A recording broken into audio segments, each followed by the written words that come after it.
Bueno, volvemos del corte y seguimos con más Agencia Pacurondo TV. En este segundo bloque estamos con una invitada muy especial para lo que es el contexto de nuestro país. Estamos con Silvina Batakis. ¿Cómo estás, Silvina? Todo bien, muchas gracias por la invitación. Bueno, para quienes no la conozcan, ella es economista y además tenés una gran experiencia en lo que es el sector público, ¿no? Ella fue ministra de Economía en la provincia de Buenos Aires por un largo tiempo. 4 años. Así que tiene mucha experiencia como para hablar de lo que nos acontece a los argentinos. Bueno, en estas últimas semanas podríamos decir que estamos bastante en alerta. El dólar sigue subiendo, los precios, por lo tanto, siguen subiendo, los servicios. Y por otra parte, el gobierno no termina de dar una explicación concreta sobre lo que pasa.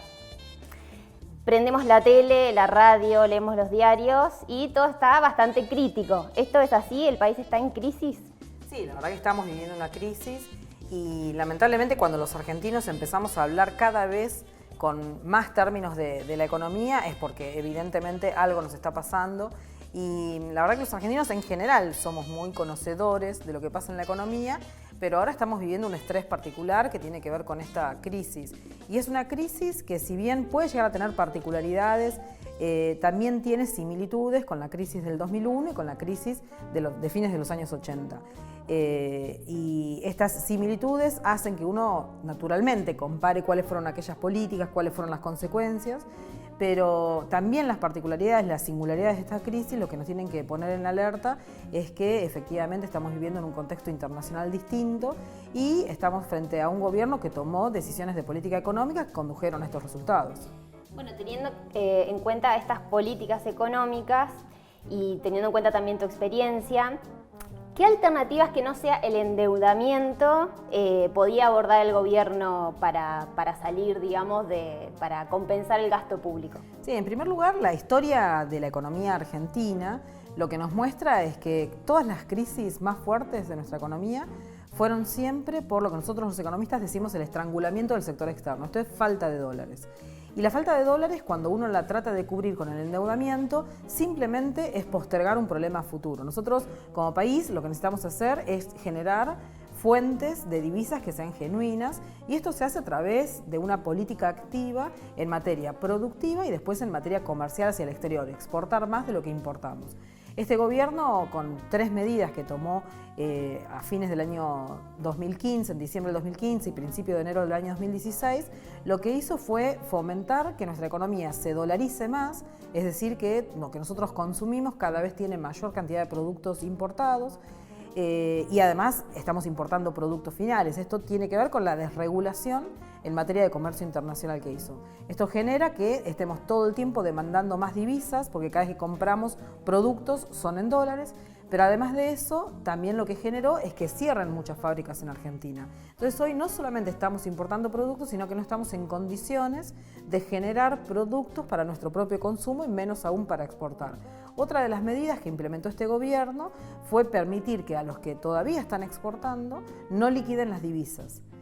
Eso también genera, por supuesto, una presión de parte de los exportadores para tener un tipo de cambio más alto. Y otra de las políticas fue que los capitales especulativos, los capitales que son meramente financieros, capitales golondrinas, puedan ingresar al país sin tener ningún plazo de estadía en el país. En Chile, por ejemplo, esos capitales tienen que quedarse 2 años. En Argentina ahora pueden quedarse 1 día, 2 días y hacer ganancias enormes e irse.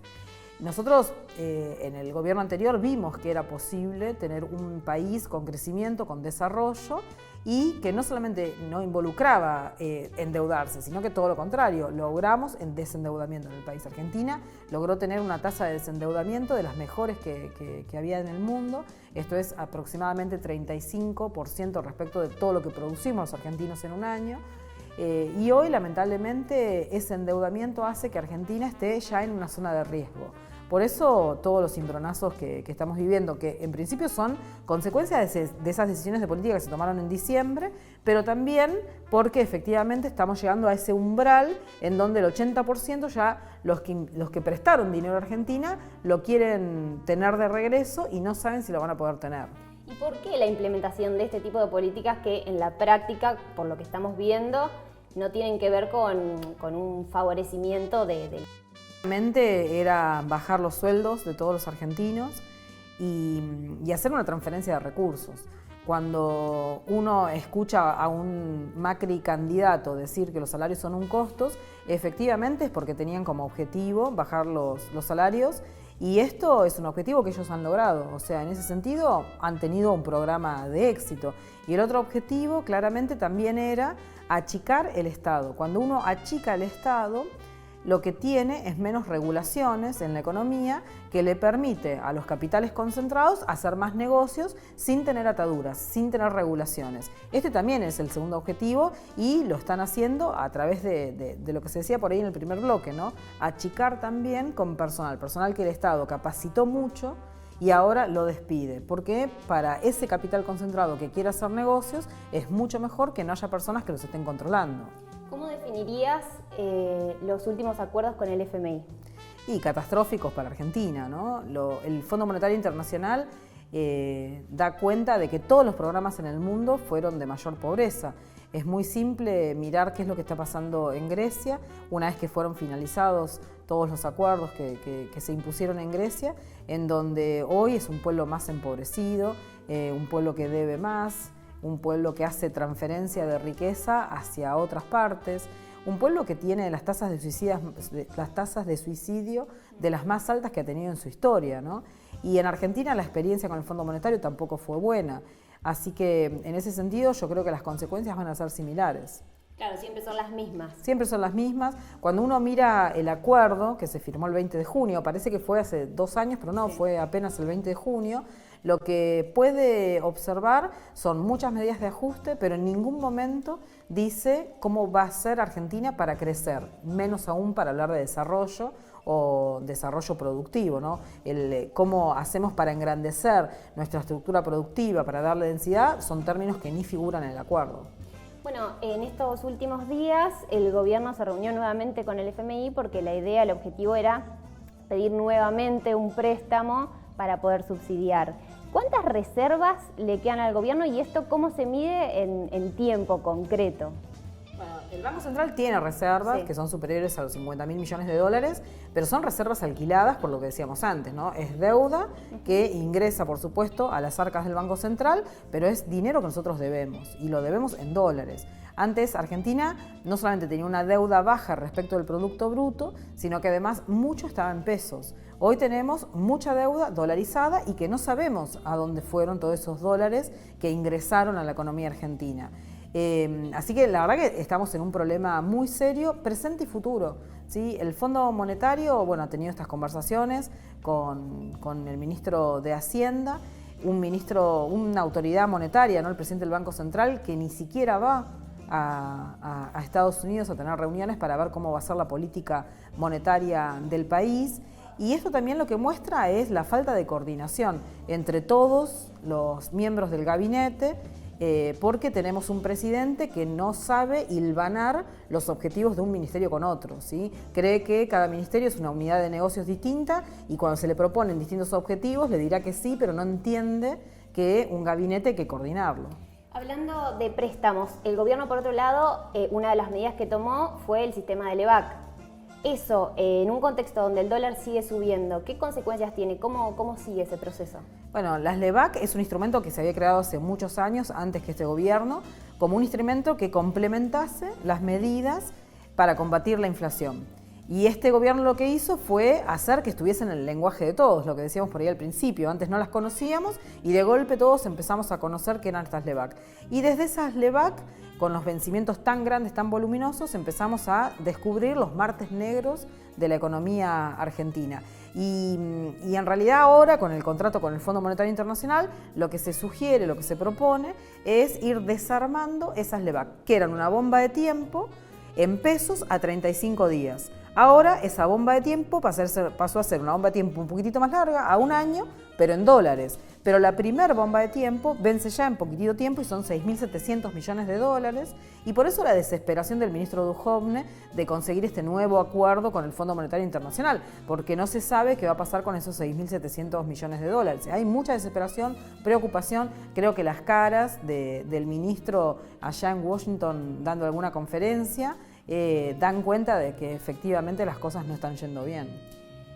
O sea que dentro de poco tiempo vamos a tener un nuevo cimbronazo como el que tuvimos hace... Y podrán frenarlo como están frenándolo en estos días, tratando de sostener como cierta estabilidad en un dólar a 40 pesos, pero la realidad que es un modelo que es insustentable por donde uno lo mire, ¿no? Cuando también acá se hablaba esto de reducir la cantidad de ministerios, no tener Ministerio de Salud, no tener Ministerio de Trabajo, la verdad que es muy caro para todos nosotros que creemos en la función social y la función de generación de trabajo en Argentina. Pero la verdad es que no pensar en innovar, en tener ciencia, en tener tecnología, implica que vamos a ser los marginados del concierto de las naciones. Hoy en el mundo se compite por la innovación, por la ciencia y la tecnología, no se compite por los salarios bajos. Quien no entienda esto, la verdad que es un troglodita. Bueno, para ir terminando, porque se nos termina el tiempo, lamentablemente, vos sos una persona que ha recorrido mucho la provincia de Buenos Aires y comenzamos la entrevista hablando de una crisis económica, así que te quería preguntar, ¿cómo ves la situación en la provincia y si considerás que esta crisis económica puede arrastrar a una crisis social y con esto afectar, digamos, las elecciones para el gobierno el año que viene? Ya estamos en una crisis social. La verdad que nosotros sí, yo estoy recorriendo mucho la provincia y uno lo que ve, a diferencia de lo que había pasado por ahí en otras crisis, es que en las localidades chiquititas de la provincia de Buenos Aires hay situaciones de hambre. Y esto no se veía antes porque se resolvía de alguna forma. Entonces la verdad que ya hoy estamos en una crisis social. La provincia de Buenos Aires hoy tiene menos valor agregado en materia de industria. Han cerrado miles de pymes, hay más desempleo, hay más pobreza. Y la provincia en particular va a terminar las finanzas públicas con mayor déficit, más deuda. Deuda que tampoco se sabe a dónde fue en la provincia de Buenos Aires. Así que la situación va a ser muy compleja y creo que nosotros en la militancia vamos a lograr ganar la provincia y en una militancia que seamos inteligentes para hacer una propuesta inteligente que vuelva a enamorar a cada uno de los ciudadanos que va a votar en 2019. Y en ese sentido creo que tenemos que tener más diálogo que nunca y creo que estamos en el buen camino. Bueno, Silvina, la verdad que fue un placer, tenemos mucho más por charlar con vos, pero te agradecemos mucho que hayas venido. Por favor, un gustazo. Bueno, espero que hayan disfrutado, que hayan aprendido y nosotros nos vemos el próximo jueves a las 19 horas con más Agencia Pacurondo TV.